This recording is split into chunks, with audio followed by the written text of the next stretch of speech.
Hello and welcome to ETF Pulse, ETF.com's podcast. That's a video podcast. I'm your host, Kristin Myers, editor-in-chief of ETF.com, here with my co-host, Nate Geraci, president of ETF Store. But we are now live in the flesh together. That's why we're in one box today instead of two in Las Vegas. We're here at the Exchange ETF conference. We're filming this podcast together. We have our happy hour cocktails. Cheers, by the way. Cheers for this. So let's take a look at the ETF Pulse rundown. So spot Ether ETFs have been absolutely bleeding lately as investors are instead making a shift towards spot Bitcoin ETFs. And we're going to keep the crypto conversation going because we now have Solana futures ETFs. So we'll be talking about this. They're the first Solana linked ETFs to really start trading. And with all this market turbulence, of course, the question is, what is the best way to take advantage? It could be inverse ETFs. There's 126 of them in the inverse ETF universe, and half of them are up right now so far this year. And last up, if you are a Fidelity or Schwab customer looking to buy those money market ETFs, bit of bad news for you, Nate, because those platforms are blocking clients from purchasing those funds because they directly compete with their mutual fund products. So let's talk about the spot Ethereum ETFs because they have had 4 weeks of outflows. Worst day was March 18th. They have had over $100 million of outflows, $103 million to be exact, of outflows last week. Why do you think that is? Because there is this sort of shift that's happening from Ethereum to Bitcoin. Why do you think investors are shying away from the spot Ether ETFs? First of all, I have to say, you can't help yourself from talking crypto on this podcast. Whatever. I don't want to hear it. You love it. You love this top topic. news that's happening. It's not my fault.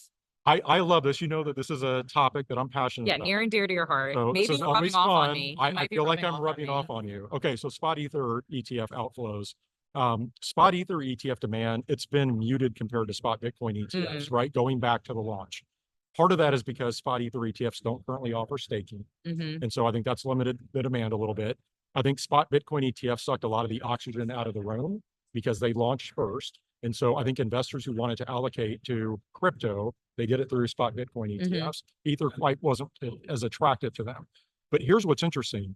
If you think about Bitcoin versus Ether, and I know we've had this debate a little bit about, is Bitcoin truly digital gold? Is it a store of value? Just for the purposes of this discussion with Ether, let's assume that Bitcoin is a store of value. It's not. I know, but let's just assume that. Assume that it's digital gold. This is a heavy assumption for me. And I don't, and because we've debated that in the past, we can debate it more if you like, but I'm going to put that aside for a minute. Fine, but I don't think there's any question that Ether is a technology play. Right. Okay. And so now let's look at what's going on in the broader market, where you have technology under pretty significant pressure. You have the Max 7 under a lot of pressure, the Qs, if you want to go to the ETF space.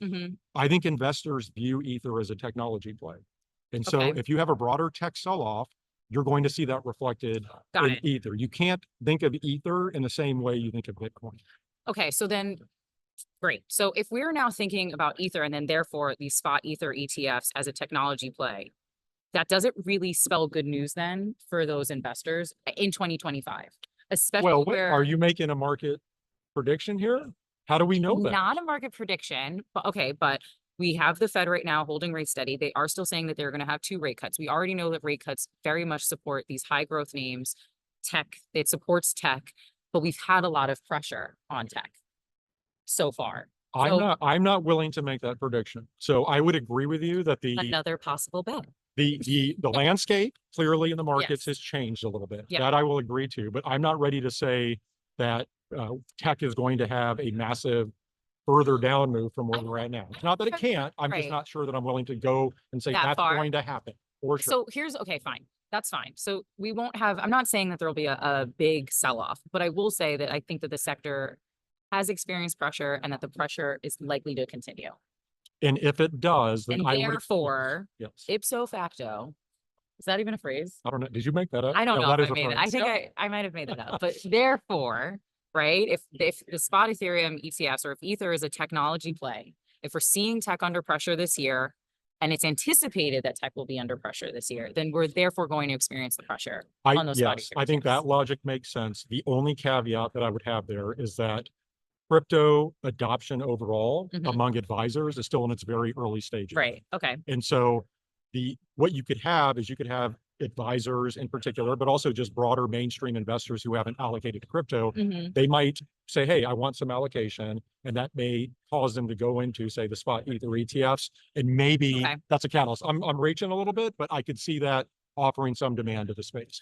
But I would agree with you, Yeah. if the broader macro backdrop doesn't improve, I think Ether will remain under pressure. The Okay. question is, will Bitcoin Right. remain under pressure? Right. Speaking about, right, this kind of pressure and the movement that we're seeing in the prices, and obviously if I'm going to use like Warren Buffett, right, get greedy when others are fearful, and if I'm going to say that the outflows are indicative that investors are getting fearful about spot Ether ETFs, not necessarily. Is this a buying opportunity for investors, do you think? I'm not going to make price predictions on that. I Fine. can't You're do so that. By the way, boring. I know, but I like how did you use a Warren Buffett I did. quote for I Ether? sure did. For Ether. Which is ironic, I know, since he thinks it's trash. By the way, I'm getting off topic here. Did you know there's a 2 times leverage Berkshire Hathaway ETF? Speaking of Warren Buffett. No. Yeah, there's a 2 times leverage Berkshire Hathaway ETF, which I would say, why not just do a 2 times leverage S&P 500 ETF?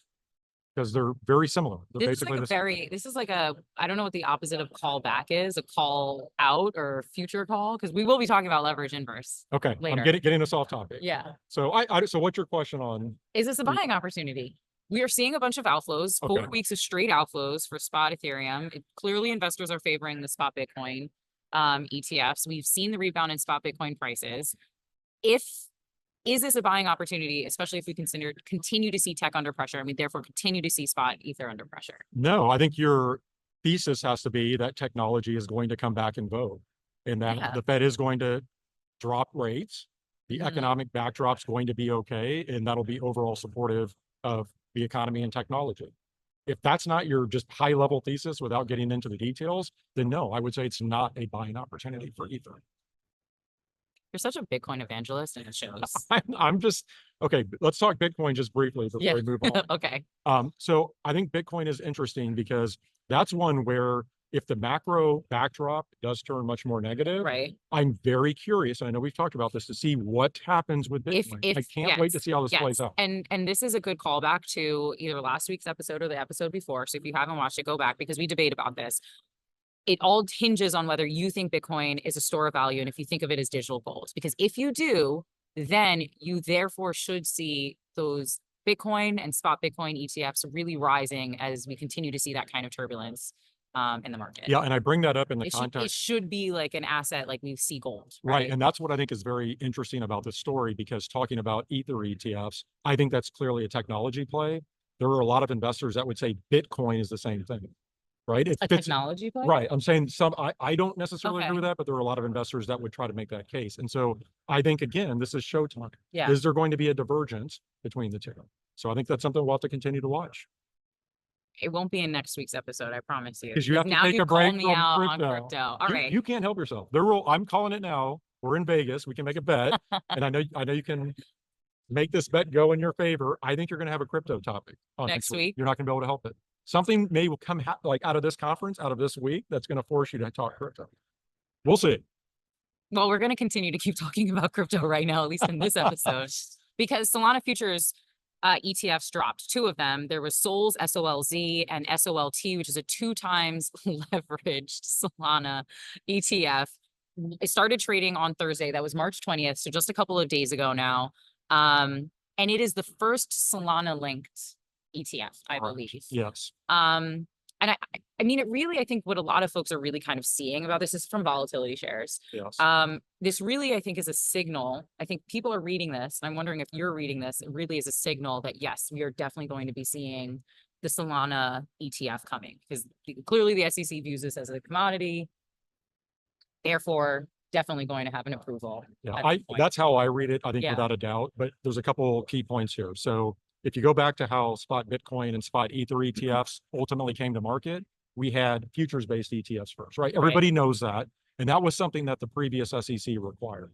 Do you think this is like the playbook now? Well, that's what I was going to say. What's interesting is there's nothing in the SEC training manual that says you have to have futures-based ETFs first before you have spot. There's nothing, there's no requirement there for that. So I don't think the Solana futures ETFs are that in the same context Right. as Bitcoin and Ether ETFs. But what I do think it shows is the regulatory environment has clearly shifted, right? Yeah, Without a doubt. because those filings happened under the previous SEC regime, if you can call it that. We now have a new president, a new, well, we don't actually have an SEC chair But yet, soon we will. but soon we Yeah. will.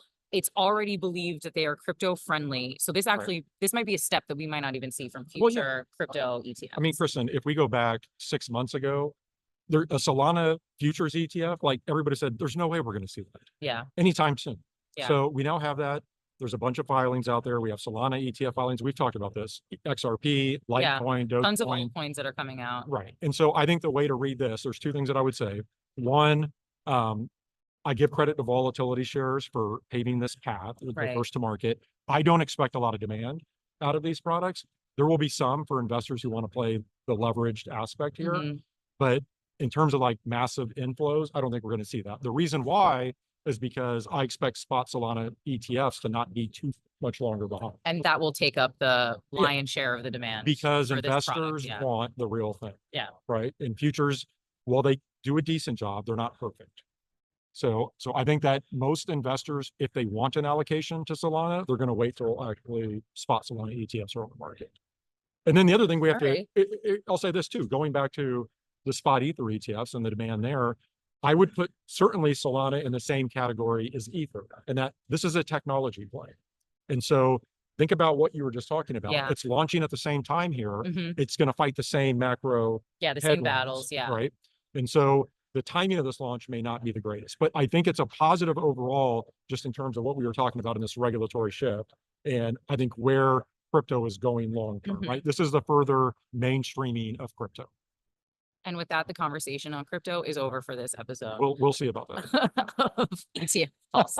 Okay, so let's talk about that macroeconomic picture, right? So there's been a lot of market turbulence lately. You and I have been chatting about it quite a lot. You mentioned already the kind of leverage slash inverse, the derivative ETF universe. Inverse ETFs right now, I mean, it's no surprise. Obviously, they're leverage short ETFs, essentially. They have actually been doing incredibly well on two particular things right now. One is Tesla, and the other is crypto.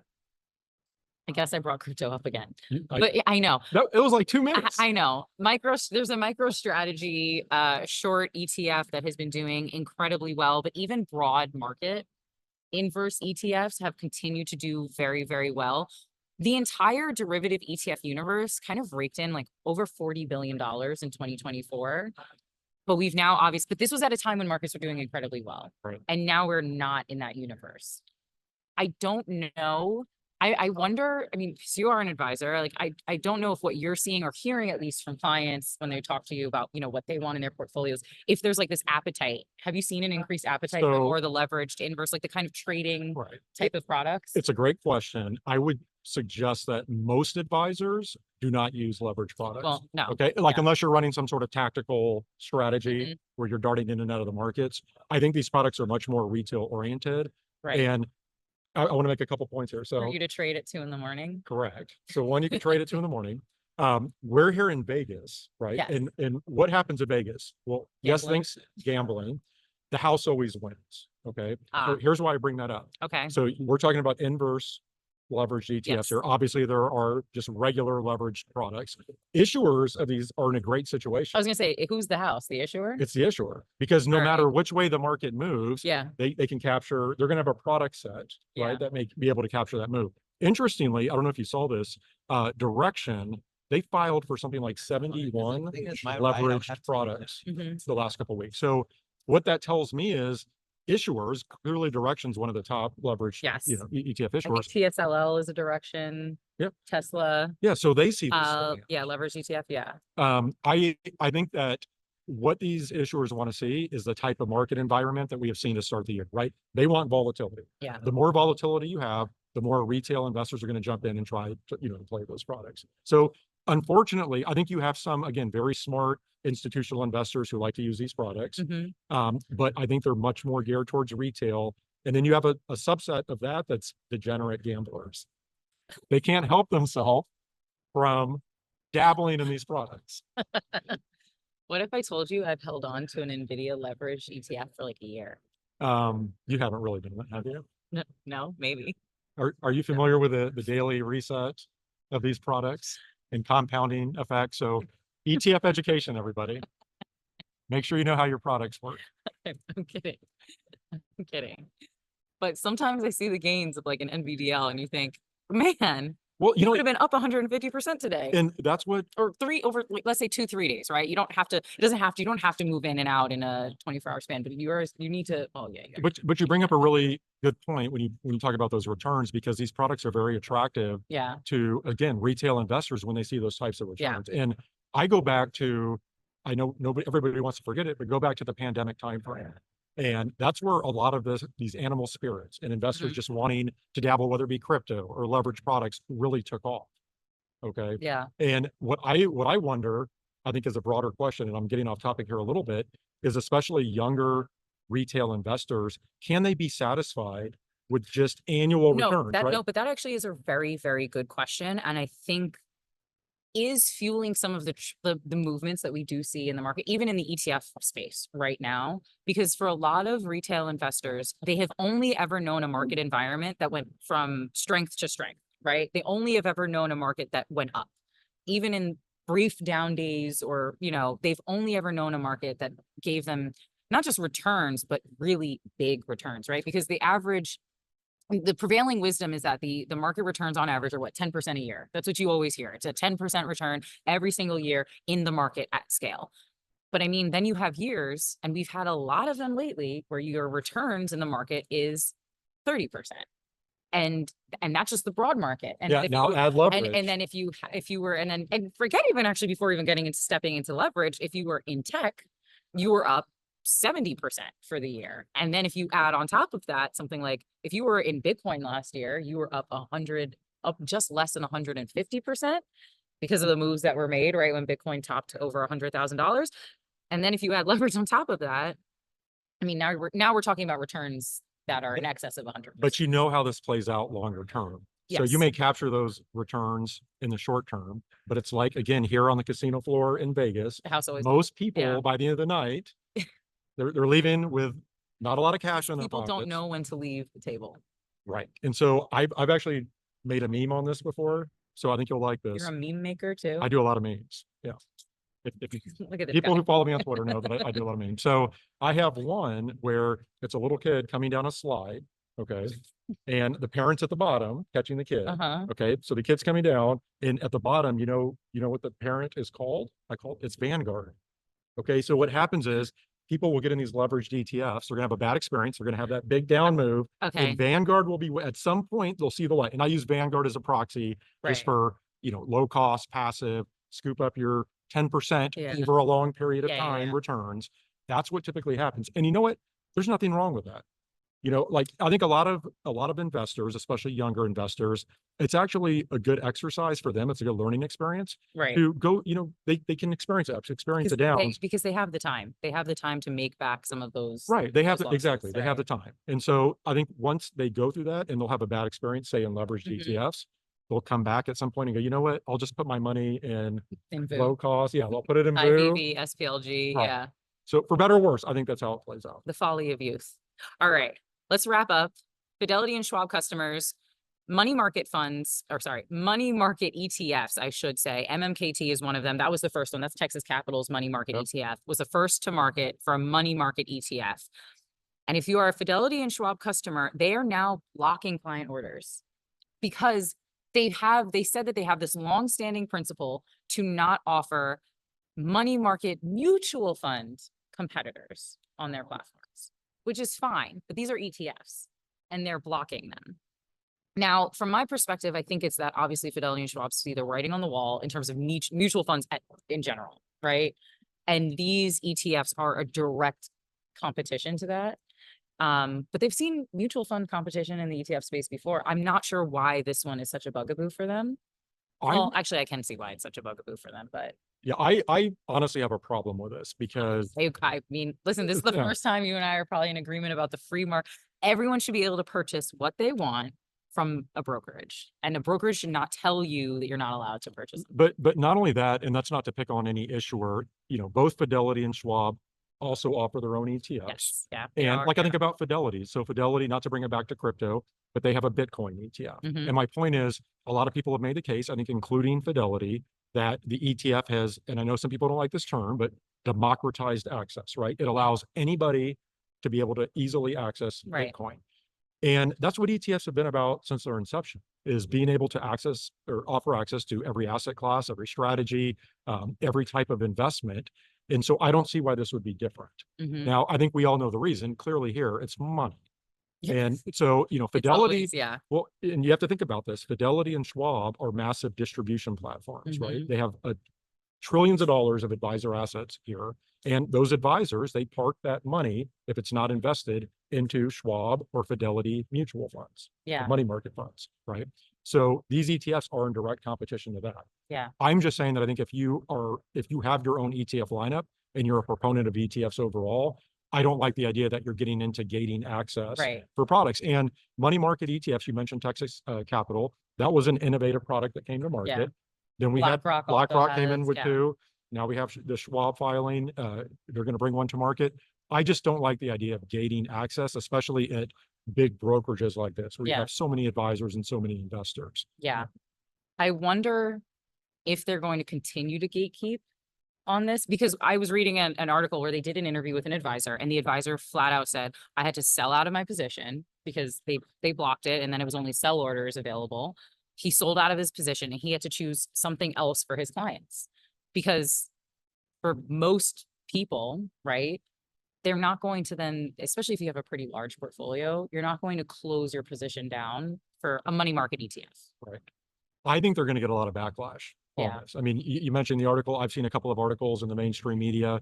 You may recall last year, Fidelity had a little bit of backlash on this Yes. pay-to-play Yeah. arrangement, right? Yeah. They were, yes, they were booed. Yeah, I just think anytime you have a narrative of a major distribution platform that is proactively gating Yeah. access to products like this, it's going to receive some negative publicity, and maybe that will change how they Yeah. approach this. I mean, we'll have to see if they cave, how long they keep this Well, up. here's the interesting thing too, is that I think we're in the infancy of where the money market ETF market itself is going longer I term. mean, there's only 3 right now. Right, but And we're gonna there's see a no, boatload of exactly, launches. there's no way we're not going to see more. And so think about how that may play out. You have some really big players. Mhm. Are you going to start seeing retaliatory measures?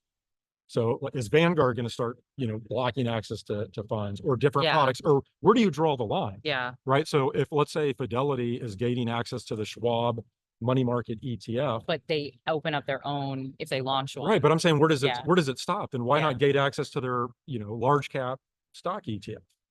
Yes. Right. For I mean, sure. If you- ultimately, right. and that's what you were If you're saying. willing- again. exactly. Yeah. If you're willing to block one fund, what's to stop you from blocking others? That's the slippery slope. Who gets to make that decision? Why is that decision being made? And because we know ultimately there's only one big loser, and it's the investor. Right. Is the biggest loser of that. Now, the one caveat I'll offer here is that, look, Fidelity and Schwab, these are massive platforms, Mhm. as I've mentioned.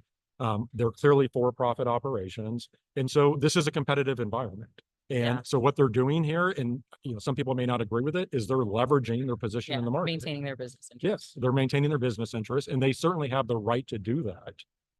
I just don't know if the optics of that are worth whatever business they may maintain by not offering, if that makes sense. It's interesting because we don't allow other corporations to operate like that. Right. At some point, you get down the, Like you're you saying get you get down down the the monopoly. exactly, Okay, and right. the antitrust kind of like legislation, right? Yes. That's where my mind goes ultimately.